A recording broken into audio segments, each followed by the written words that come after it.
Halush mga kamami jams! Welcome back to my channel. So for today's vlog, i-share ko sa inyo yung naging negative side effects sa akin ng Depo. Yes, yung injectable na contraceptive. And kung bakit ko na ito itinigil. So kung ikaw ay first time mom and gumagamit rin po ng Depo Provera, please watch, like, share, and subscribe para maging updated ka po sa mga next vlogs ko.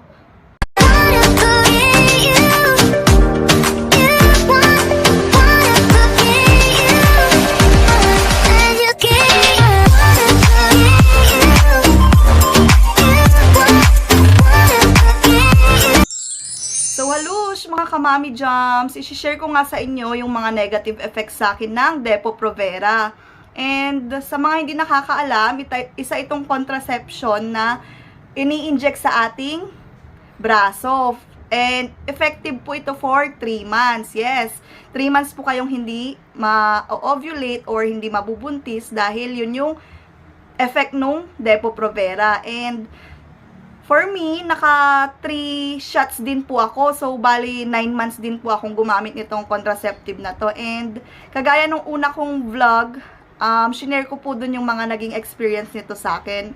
Although, kagandahan po nito, talagang long term po yung kanyang effect na hindi ka po talaga ma-fertile or binablocks nito yung ovulation ng isang babae. Kaya, hindi masusundan ng ating mga anak.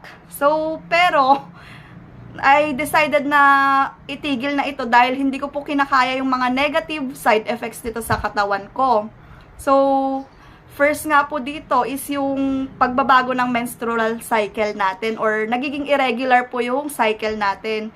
So, minsan, may mga months po na tuloy-tuloy yung spotting ko at syempre, alam naman po natin ang effect ng pagme-mens or pagre-regla ng isang mami, hindi ko po carry yung mga long-term effect nito sa akin. Meron din naman pong mga ibang buwan sa 9 months kong naka-depo is matagal po akong hindi dinadatnan. So, hindi naman tayo buntis. Pero, ayun nga. Ngayon lang po talaga ako nakapag-vlog ulit dahil may toddler na po ako at medyo makulit po ito. So, ayan na nga po magdede. Itutuloy ko na lang mamaya mga mi. So, ayan nga mga mi, tutuloy ko na lang. Nagutom ang aking baby. And actually, toddler na siya. Magiging 2 years old na siya next year. And kaya isa pang reason, kaya in-stop ko na po yung pagdedepo is pwede na po ata siyang sundan, no? Diba? Medyo malaki na rin si baby. Anak, huwag mo tanggalin si Blue. Ayan.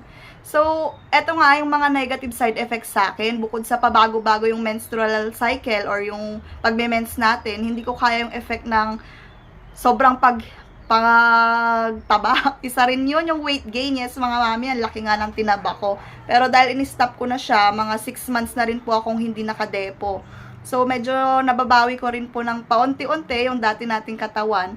Dahil sa negative side effect nga nito na talagang nagke-crave ako ng pagkain. Every time naka-inject ako nun, mas nag-weight gain po ako. So, ayan. Ngayon, babawiin ulit natin yung ating pagtaba.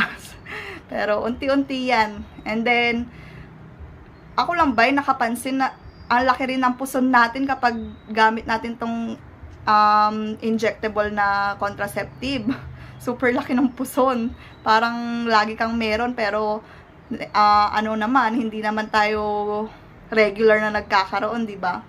And another negative talaga na hindi ko carry is yung pagiging moody ko. And sobrang nade-depress ako minsan. Meron talagang times na super lungkot ko. Nangaaway pa nga ako alam ng hobby ko yan. So sabi niya, stop mo na kaya yung depo mo kasi yan yung epekto sa'yo sabi niya ganon. So talagang pinag-isipan ko munang mabuti bago ko ipahinto. So ayun nga.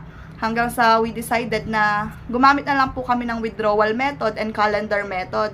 Alalaman nyo naman kung fertile kayo o hindi before or after ng menstruation nyo. And so far, sa akin, hindi naman agad-agad mabubuntis ka kapag in-stop mo yung depo mo dahil meron pa ring may iwang effect nito dun sa yung katawan. So, hindi siya basta-basta matatanggal sa katawan mo. Pero may tendency, pwede na rin masundan kapag wala ka nang ginagamit na contraceptive. So, may long-term effect din yung depo na kinakatakot ko, yung sa ating density ng bones.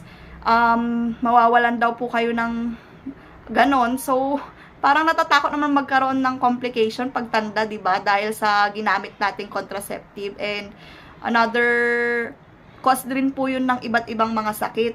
Lalo na sa blood clot, kung meron kayong history ng heart disease, heart failure, ganyan, mga high blood.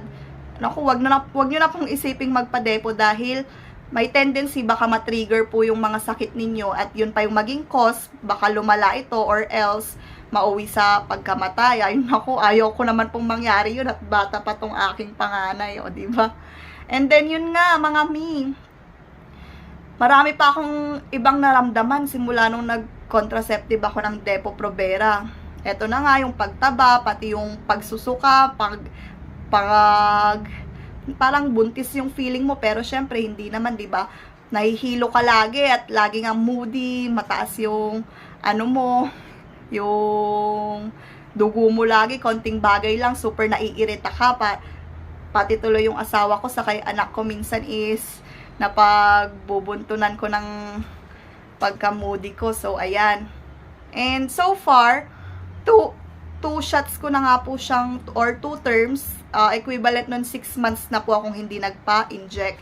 So far, hindi pa naman po nasusundan si baby. And in case nga po, nagpabalak po kami ng baby number 2, ready naman na po dahil magto 2 years na po siya. Yun talaga yung plano namin, every 2 or 3 years gap, pwede na po yun.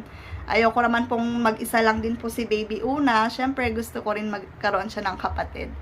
So, ayun nga mga mi, sa mga nagbabalak dyan na magpa-Depo-Provera or magpa-inject, yun yung mga naging epekto sa akin. Pero, ang kagandahan naman, talagang effective siya kumpara sa pills or na pag na-miss mo lang is baka mabuntis kayo, ganyan. Pero yung mga other side effects niya, hindi ko siya kine-carry, kaya tinigil ko na po. So, yun lang yung masishare ko ngayon. Hanggang dyan na lang po. Thanks for watching. Paalam. Baby.